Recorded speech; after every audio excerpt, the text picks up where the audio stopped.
At no point did I think superheroes would become such a huge part of my life.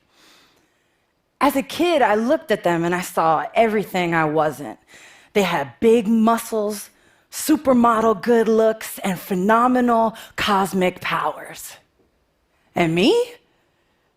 I kind of looked like this, except shorter and with frizzier hair. And I never felt powerful.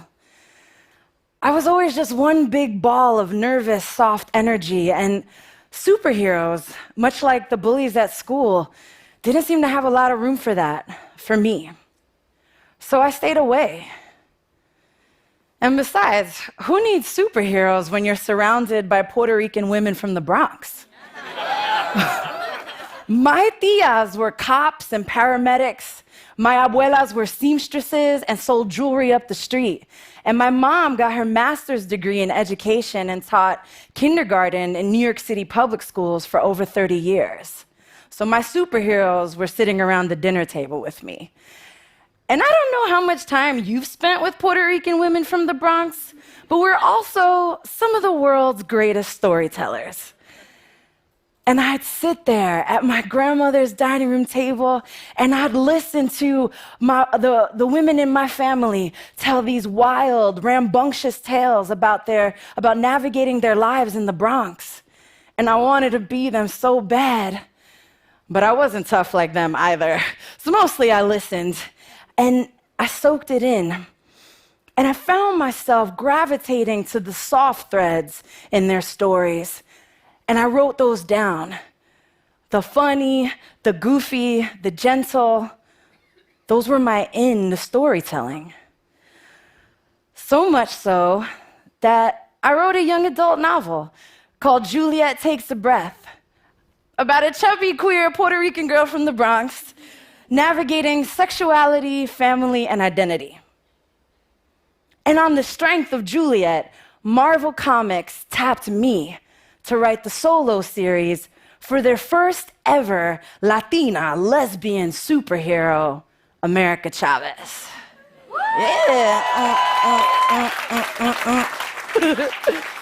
Listen, okay. Created by Joe Casey and Nick Dragata for the Marvel miniseries Vengeance, America Chavez has been in the Marvel universe for over 7 years.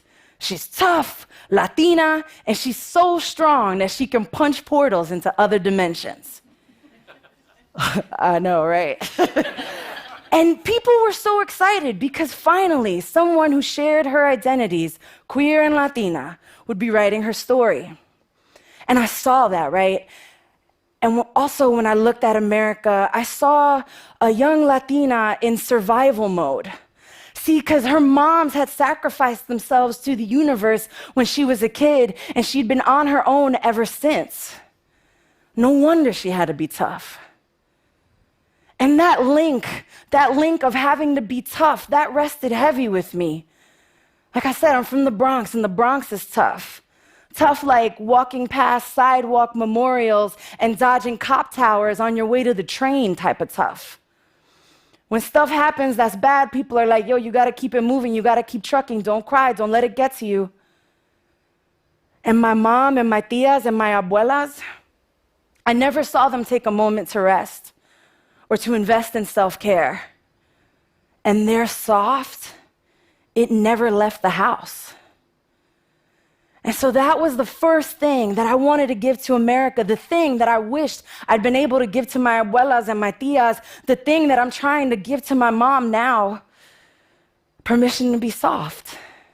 Like, it's okay to sit in silence and go on a journey just to discover yourself, and your pain will make you crumble and you will fall and you will need to ask people for help, and that's okay. And that being vulnerable is good for us. But see, I didn't come to like all this compassion and healing stuff like, out of nowhere.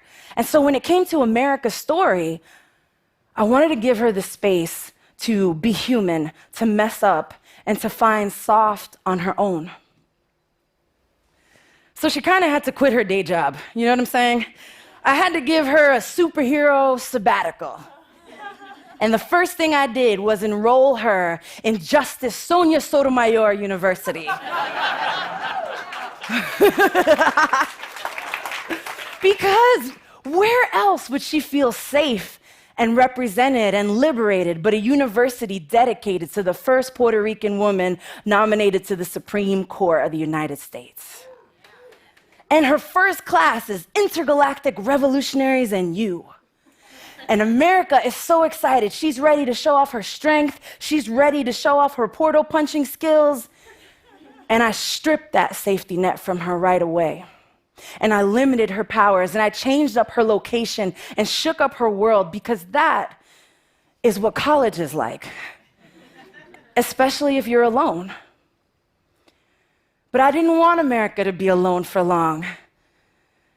And so, in a homework assignment gone totally wrong, she lands on a battlefield with the X-Men. Because when I was in college, the Reverend Kelly Brown Douglas was my mentor. And I knew that America Chavez needed one too. And who better to mentor America Chavez than Storm, the first Black female superhero and one of the most powerful members of the X-Men? Nobody. That's who. And Storm teaches America how to quiet her mind inside of a star portal.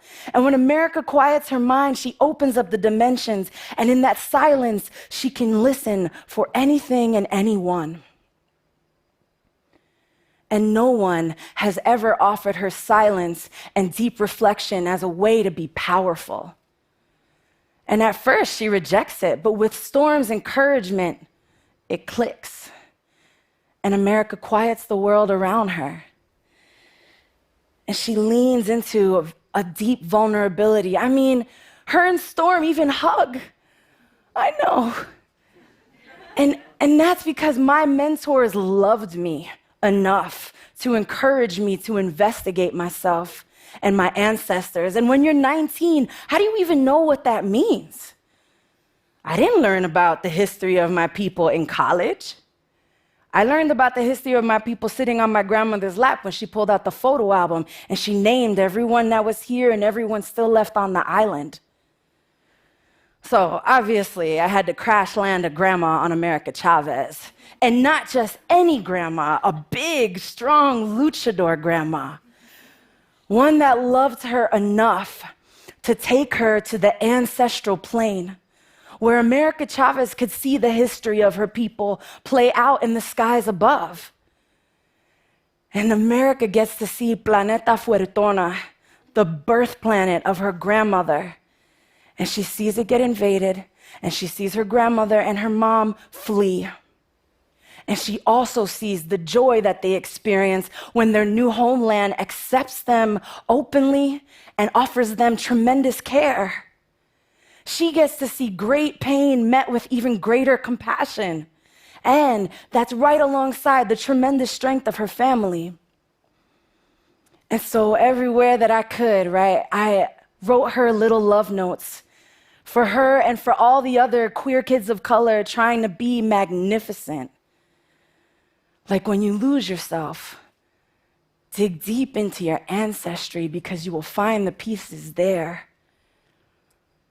And also reminders that soft is not a pass to duck, to hide, to be silent, to cower.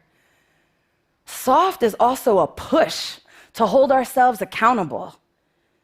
Kind of like when America lands in World War II and comes face to face with Hitler and she knocks him the hell out. Just like Captain America did in 1941, and who knew we'd need America Chavez to punch Nazis in 2018?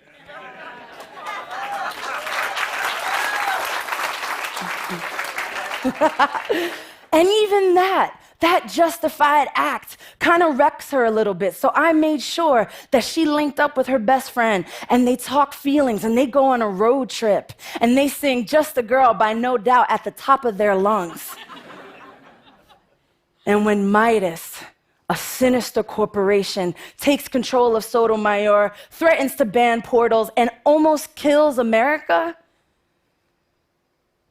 her ancestors reach for her. because they know that she needs to heal.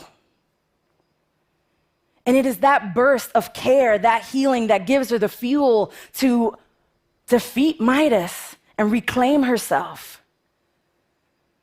See, because that myth of having to go it alone and having to be tough doesn't serve us. America Chavez is a whole superhero, and she still needed a team of support to help her find herself.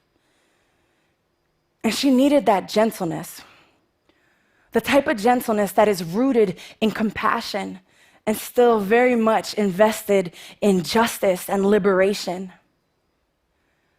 Because it's that space where softness and vulnerability meet strength, that we transcend our everyday selves, that we become something greater, something majestic, maybe even something super. Thank you.